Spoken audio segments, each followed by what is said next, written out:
One of the first algorithms which have been proven to perform some tasks better than any classical algorithm is the Deutsch-Jozsa one. The task is quite simple. We consider a function f which takes as input a bit string x of length n and which returns 0 or 1. So let's suppose now that f can be constant or balanced. With constant, we mean that given any input bit string x, the output will always be the same, always 0 or always 1. With balanced, instead, we mean that given the whole set of possible inputs, we get 0 half of the times, and we get 1 the other half of the times. So, if you take any classical algorithm, in the worst case scenario, you will require at least n½ plus 1 evaluations of f in order to be able to reply correctly to the given question. For example, it can happen that you have maybe a balanced function, but since you are very unlucky, you get n½ times 0, and only at the n½ plus 1 extraction, you finally get a 1. This can happen. So the classical algorithms solve this problem with a complexity of the order of n. On contrary, Deutsch-Jozsa algorithm allows us to answer the question deterministically with just one algorithm execution. This means that Deutsch-Jozsa solves the same problem with a complexity which is in the order of log n. In practice, we have an exponential speedup with respect to the classical computing. Let me go over the main steps of the Deutsch-Jozsa algorithm now, with the help of a quantum circuit diagram. For a more detailed description of the mathematical foundations of the algorithm, I suggest you to watch the dedicated lecture provided in the course Introduction to Quantum Computing. Now, let's consider a system of n plus 1 qubits. The first n qubits will be our input register, while the remaining qubit will be the ancilla. This notation should be clear from the previous lectures. The n qubits are needed to encode the input information, of length n indeed, namely our input string x. Going over the algorithm steps now. First, you need to prepare the system so that the input register is in the 0 computational state, while the ancilla is in the 1. This will be useful to apply the phase kickback modification on the input register, as you already know from the previous lecture. Then we apply an Hadamard gate to each qubit of the system, both the input register and the ancilla, and this leads to a maximally superposed state. Then we apply an oracle operation, which in the quantum computing is typically a black box, which contains some information useful to the algorithm. In this case, the oracle contains the action of the target function, f. But for now, let's take it as a general operation. Later, we are going to open the black box and to see how we can compute it. Then we apply the Hadamards again, but only on the input register, in order to create interference. And finally, we measure the input register. So, where is the answer to our question? Well, the magic of Deutsch-Jozsa is that if we get the 0 computational state, then we can assert the function is constant. Otherwise, if we get any state but 0, then the function is balanced. And you just need to perform measurements once on the input register. So now, let me show you how to go directly on the code. Okay, so let me start by importing some useful function. As usual, we start from Qibo, so we can say import Qibo. And then from Qibo, import circuit and gates. Then let me also import a useful plotting function, which is especially plot input register amplitude, which is a function in which basically we just show the amplitudes of the input register, because it's the part of the circuit in which we are interested. So we can say from scripts dot plot scripts import plot input register amplitudes. And then we can set the backend. So Qibo.set backend. And as usual, we set QuiboJIT. Okay, let me go now through the definition of the circuit that we are going to use to compute the Deutsch-Jozsa algorithm. Let me do that in a modular way. With modular way, I mean that I will build the whole circuit by summing some smaller circuits. Let me call these parts, so these smaller circuits, layers. So we will have in the very end 3 layers, an initial layer, and we apply the superposition to all the qubits of the system.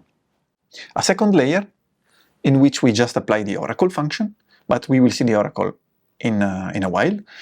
And the final layer will be instead the one in which we apply again the superposition with the Hadamard gates, but only to the input register, and we perform the measurements on the input register.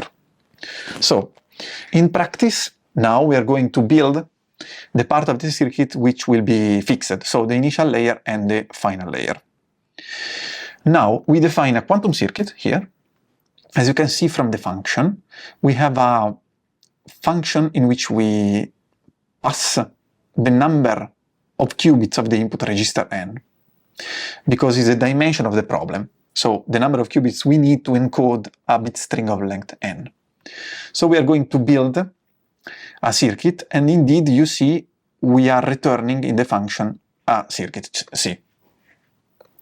Then what we can do is, okay, now we need to define the circuit. So we say C equal to circuit n plus 1. N plus 1 because we want a circuit composed of n qubits in the input register and 1 ancilla qubit.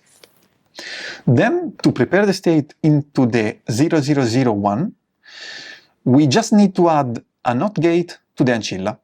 This is because by default the qubits are prepared into the 0 state in the classical simulation. So we can say c.add gates.x apply to the qubit number n, because in the counting of the qubits we start from 0, so the nth qubit here is the physical n plus 1th qubit. And finally, we want to apply an Hadamard gate to each qubit of the system. So we say for q in range n plus 1, c.add gates.h apply to the qubit number q. So we are looping and we are applying an Hadamard gate to every qubit of the system. We don't need to apply also the measurements because we are going to do that into the final layer. So let's go through the final layer. Now we need another part of the circuit of the same dimension of the one we already implemented. So again, C equal to circuit with number of qubits equal to n plus 1. And finally, we add a superposition to each qubit of the input register, so an Hadamard gate. So for q in range n, because now we want to apply the Hadamard gates only to the input register, c.add gates.h, q equal to q, and finally we add the measurements. So c.add gates.m. If you remember, now we can say star, range, and the number of qubits we are interested in. So just n, because we don't want to apply the measurements to the ancilla, is not important at this stage. The ancilla already interacted with the system, so it did its job, and now we just have a look to the input register. We can compile it. Let me just show you what happens if we execute just the initial layer of the circuit. For doing that, we can create a circuit which contains just the initial layer. So C equal to build initial layer, and then we set n equal to n qubits. And then we can also print it. So C.draw. Okay, so from this you can see we have a circuit composed of 4 qubits. 3 of them, 0, 1, and 2, are the input register, and then we have the ancilla, which is the number 3, to which we applied a NOT gate, preparing the state to be the 1, and then we apply to each qubit of the system another NOT gate. So now at this stage we can execute this small circuit, print the state, and then we can also plot the amplitudes. That's maybe more useful to understand what's going on. So at first we can say outcome equal to C executed. We can say print outcome. And then we can call plot input register amplitudes. And as already done in the previous lectures, this function is set up in order to receive as input one Qibo state object. So we just type outcome dot state. Okay, so from this output, you see the whole state of the system you get after the execution. As you can see from there, you have an alternance of positive and negative amplitudes. These are just due to the fact that here we are also considering the ancilla, which was prepared to be in the one state, and then we applied another NOR gate to it. But in order to see the important part, so what in which we are interested, in the plot input register amplitudes function, we are just taking into account the amplitudes of the input register. And as you can see from the plot, this is exactly the maximally superposed state. So now we can also have a look to the final layer before jumping into some more complex definition. We can build a circuit C. Let's now build final layer. Again, we need to provide this function with the number of qubits, n qubits, and we can draw it. So print C.draw. As you can see, the final layer will be a circuit of 4 qubits, indeed, because then we want to combine together these circuits, and so we want them to have the same dimension. And here we apply another NOR gate to each qubit of the input register, and then the measurements on the input register. Now we can complicate the things, and we can finally open the black box, and so write down what we actually want to have as oracle in the Deutsch-Jozsa algorithm. Well, we are finally arrived to the most interesting part of the implementation. Now is the moment of opening the black box and understanding what the oracle actually does into this algorithm. It is important to underline that we are now opening the black box because we want to prepare a problem in which we know the solution, in order to check later if the Deutsch-Jozsa algorithm is working properly. In principle, the power of Deutsch-Jozsa and the query algorithms in general is that you don't need to know anything about these oracle functions, because the algorithm will find the solution anyway. In the very last part of the lecture, we will adopt this approach and we will trust Deutsch-Jozsa when considering a real black box oracle. Let me call constant oracle the one which encodes the constant function. An oracle can be also expressed as an operation on the qubit state, which apply the modifications you see here in the screen, where X is the input state, the input register, and Y is the ancilla. Then, a possible constant oracle should implement the operation for the case in which f returns 0 for any given x.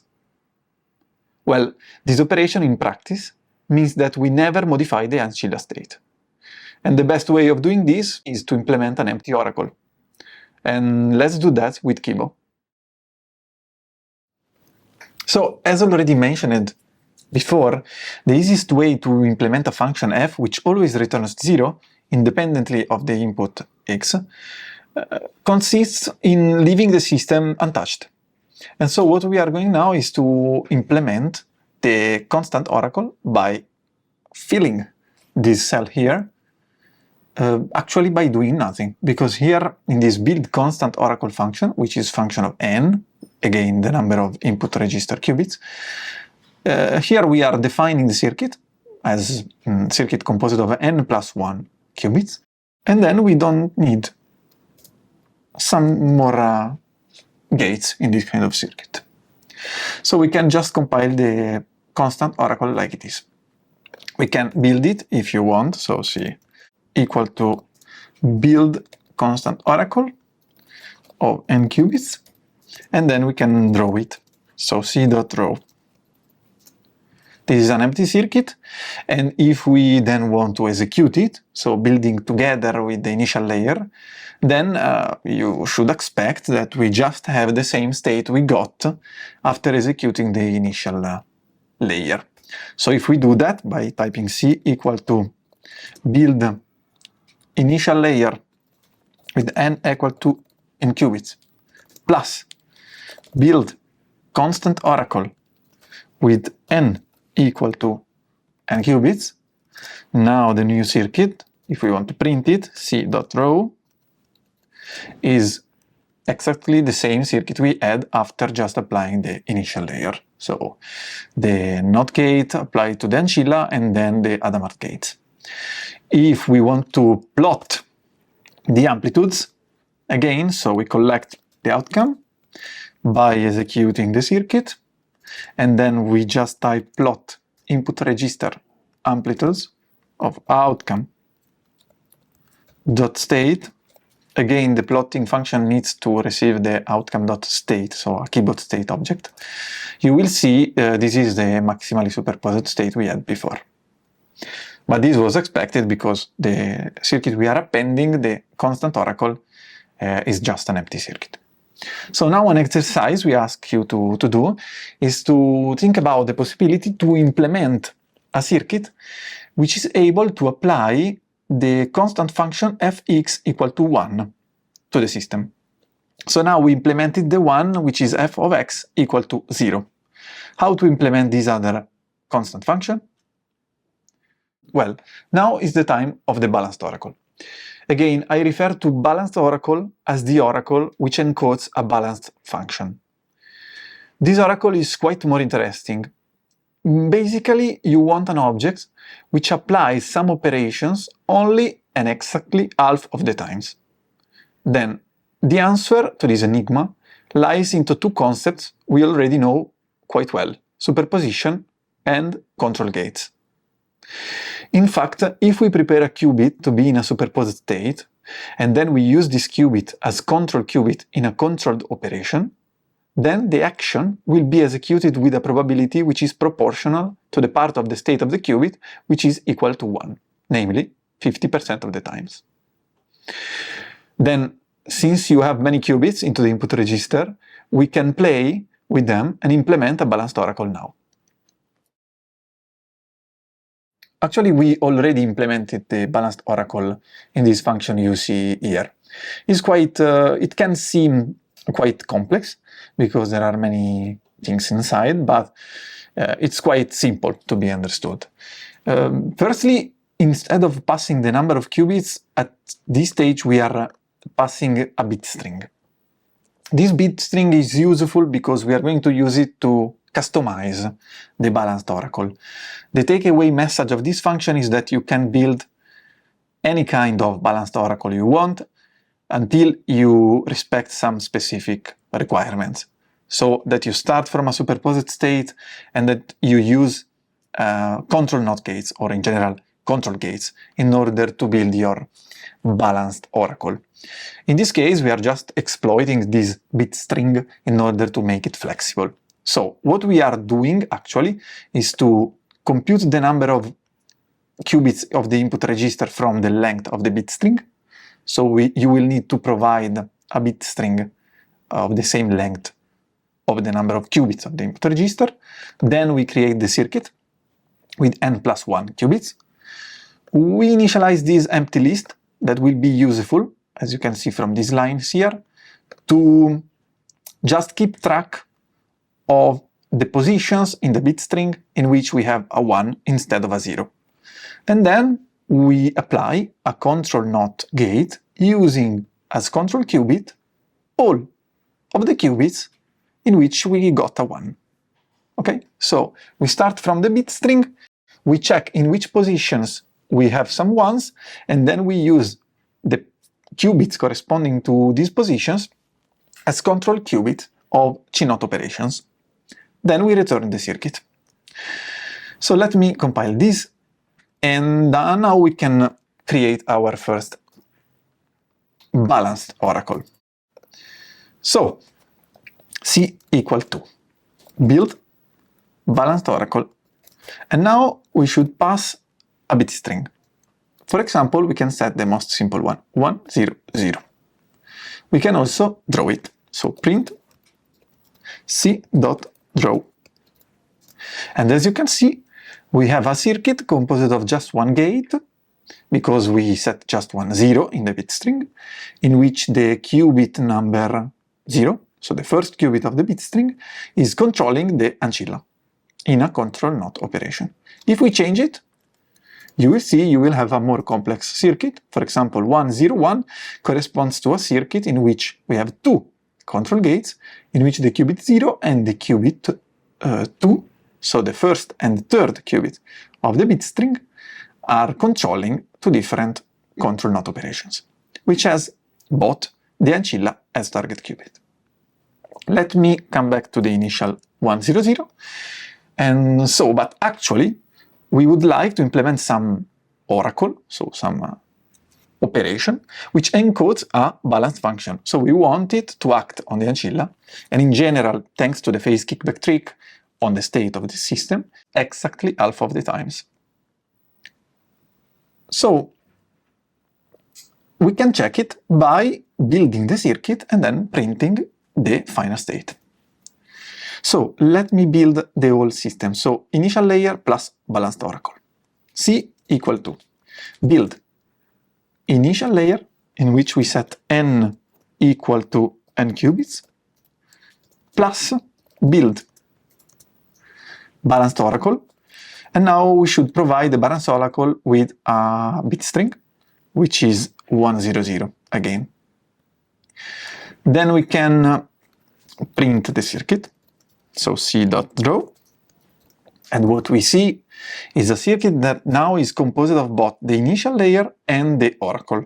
We have the initial layer, in which we see the NOT gate applied to the ancilla, and then the Hadamard gates applied to the input register and the ancilla, and then we have the oracle, that in this case is just a control NOT applied to the ancilla and controlled by the first qubit of the input register. And finally, we can collect the outcome and plot the amplitudes. So outcome equal to C and execution, and then we just say plot input register amplitudes, and we pass outcome dot state, because again the plotting function requires a Qibo state object. As you can see from the plot, exactly half of the amplitudes have been flipped. In particular, the flipped amplitudes are the ones in which, if you look to the states, the control qubit, so the qubit number 1 in this list of bits, is in the state 1. This is exactly what we expect from a control gate which has a qubit in a perfect superposed state as control qubit. If we change the balanced oracle, for example by typing 1, 0, 1, then we have a different circuit and we have a different set of amplitudes in the end. Again, the number of amplitudes that are flipped are half of the amplitudes of the state. This is the state of the input register indeed, but now the position is changed. This is because it's different the way we are acting on the ancilla, and the position of these flipped amplitudes are related to the fact that now we have two control gates controlled by two different qubits. So we finally arrived to the last part of the lecture. We have all the pieces and now we just want to put them together. We want to build a circuit composed of the initial layer, the oracle, and the final layer. We execute it, and then we go and perform measurements on the input register. If we get the zero state, exactly the zero state, then we will know that the oracle is encoding a constant function. In the opposite case, and so in the case in which we get any kind of state but the zero state, so we will know that the oracle is encoding a balanced function. And now we can code it. Okay, so now is the moment to put the layers together. So we can write down C, the circuit, equal to build initial layer with the number of qubits equal to n qubits, plus build constant oracle, and again n equal to n qubits, plus build final layer with n equal to n qubits. We can draw the circuit, so print c.draw, and as you can see from this diagram here, we have the circuit of 4 qubits. We applied one NOT gate to the ancilla, then one Hadamard gate to each qubit of the system, and then another set of Hadamard gates to the input register. Finally, the measurements gates to the input register. We can collect the outcome and print the final state. So outcome equal to C executed. Here we also could set the number of shots because we have the measurements, but since it's not really needed because we are just having a look to the amplitudes, I will do it without any shots, but you are free to do that if you want. And then we can print the final state. So print outcome. What we get is a state that, as you can see, is a superposition between 0000 and 0001. But this is only because we are taking into account also the ancilla. If we look into the first three components of the state, then you will see we have only 000. So basically we are back to the zero state on the input register. In order to visualize it without having the ancilla into the plot, we can call the plot input register amplitudes by passing the outcome.state as input. And as you can see here, we have only one bar corresponding to the 000 state. This means that the Deutsch-Jozsa algorithm detected the oracle as encoding a constant function. If this is true, then we should do the same with the balanced oracle and we should get something different from the 000. So we can go on and we do the same but with the balanced oracle.